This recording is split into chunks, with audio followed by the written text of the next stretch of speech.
The Empire State Building, completed nearly 100 years ago, is an iconic marvel of engineering and design. When it was finished in 1931, it became the tallest building in the world, standing far above its competitors.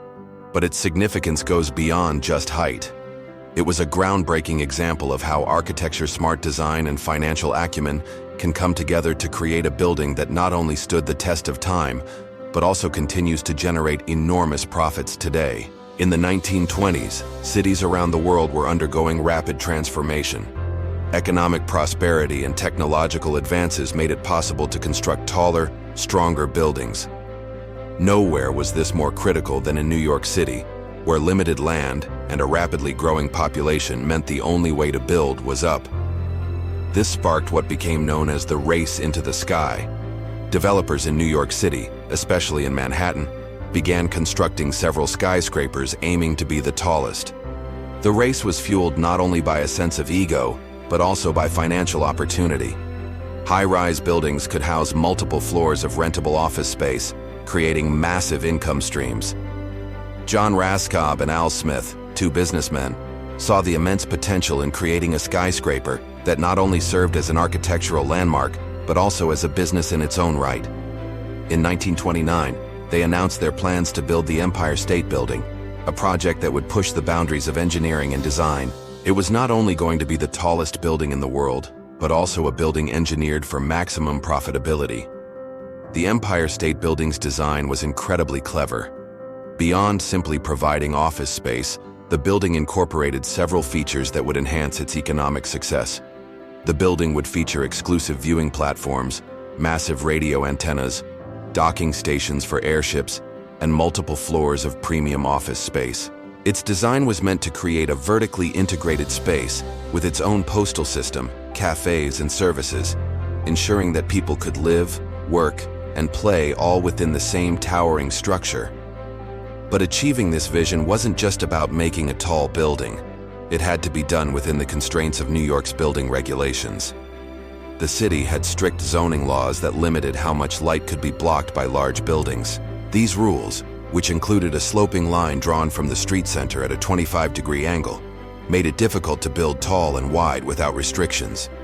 The natural solution seemed to be a pyramid-shaped structure that would allow buildings to remain within these zoning laws. However, this design had a major drawback.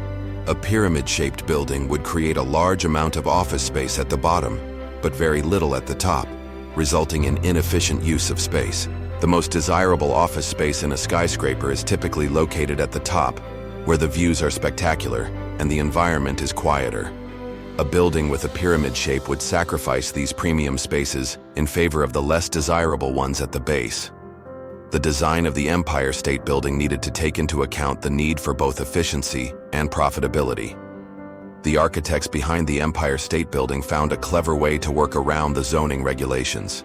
While they couldn't exceed the sloped line, they realized that they could reduce part of the building's footprint by 25%, allowing them to build higher while maintaining the legality of the structure. So they set the building back early on at the 5th, 20th, and 30th floors. This allowed the building to rise in a straight line for over 40 floors, maximizing the number of premium office spaces at the top while minimizing the number of elevators needed to accommodate the building's vertical population. With this innovative design, the building could offer almost 3 million square feet of office space, with a large portion of it dedicated to high-rent, premium offices. The strategy worked. The building's design maximized the amount of rentable space that could be leased at the highest rates. The bottom floors, which housed less desirable office spaces, were reduced, while the top floors catered to executives and high-profile companies willing to pay more for the best views and quietest offices. This unique approach created a more balanced demand for elevators, enabling the building to serve tenants more efficiently. Another key factor that made the construction of the Empire State Building possible was the choice of location. While most skyscrapers of the time were built in Lower Manhattan, the developers of the Empire State Building saw the business district gradually shifting to the north. They took a gamble and purchased a plot of land in Midtown for $16 million. The plot contained the old Waldorf Astoria Hotel, but after demolishing it, they were left with an incredibly rare piece of land, 400 feet long and 200 feet wide. This plot provided the perfect base for a massive building. Construction was a race against time, with a strict deadline to ensure the building would be ready for the leasing dates of May 1st and October 1st. If the building was not finished by May 1st, it would sit empty for 6 months, costing the developers a fortune in lost rent. The project had to be completed in just over a year, which was an extraordinary challenge. The construction team was tasked with completing the building on a tight budget of $35 million, and the clock was ticking. The construction process itself was nothing short of miraculous. The builders employed prefabricated steel columns and beams, which could be mass-produced and delivered quickly to the site. This allowed the construction to move at an astonishing pace, with the building rising by more than 4 floors every week. Small cranes and railway carts were used to move materials efficiently across the site, and the workers' time was saved by placing multiple restaurants within the building to eliminate the need to leave the work site. In just 6 months, the steel framework was complete, and by the end of the year, the building was fully constructed and ready to be rented out. However, just as the building opened for business, the Great Depression hit. Unemployment soared, and businesses across the country struggled. The Empire State Building's office spaces were slow to fill, and it gained the unfortunate nickname of the Empty State Building. But the developers had planned for this contingency. The building wasn't just an office tower, it had a built-in money-making feature, its observation decks.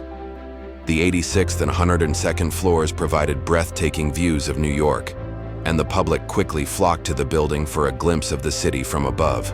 Tickets to the observation decks cost just $1, and in its first year alone, the Empire State Building sold over 1 million tickets. Over the next few years, as the city slowly recovered from the Great Depression, the Empire State Building's office spaces began to fill. It also served as the center of television broadcasting in New York, with NBC installing a 50,000-watt transmitter in the building's mast. The mast, originally intended as a docking station for airships, proved to be an ideal location for television transmission, and it became a key component of the city's broadcasting infrastructure. Today, almost 100 years after its completion, the Empire State Building remains one of the most profitable buildings in the world. It generates more than $500 million annually, primarily from office rents, broadcasting antennas, and its popular observation decks. The building's original gamble on location, design, and efficient construction has paid off beyond anyone's expectations. Despite the rise of taller skyscrapers, the Empire State Building remains a symbol of engineering brilliance, financial savvy, and forward-thinking design that continues to deliver significant returns almost a century after its completion.